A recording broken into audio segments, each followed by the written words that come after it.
across the city is shooting on fireworks. They've actually been doing it all week, but now that it's 10 minutes till midnight, it is getting really crazy. And I was on the street earlier, had some good views. I did make a nice little video shot, which I'll share. But some of the guys were concerning me with the directions that they were pointing some of those fireworks, so I thought I better just remove myself to a safer location. Berliners really enjoying shooting off their fireworks right now.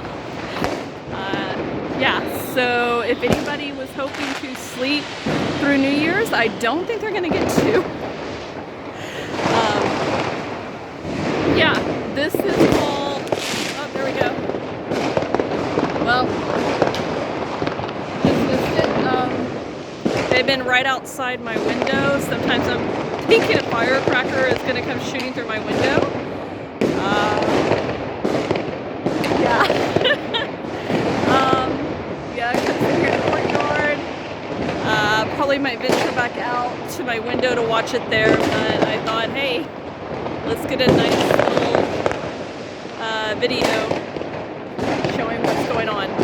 So it's 10 minutes to New Year's for me, so Happy New Year to you. This is insane. This is really insane.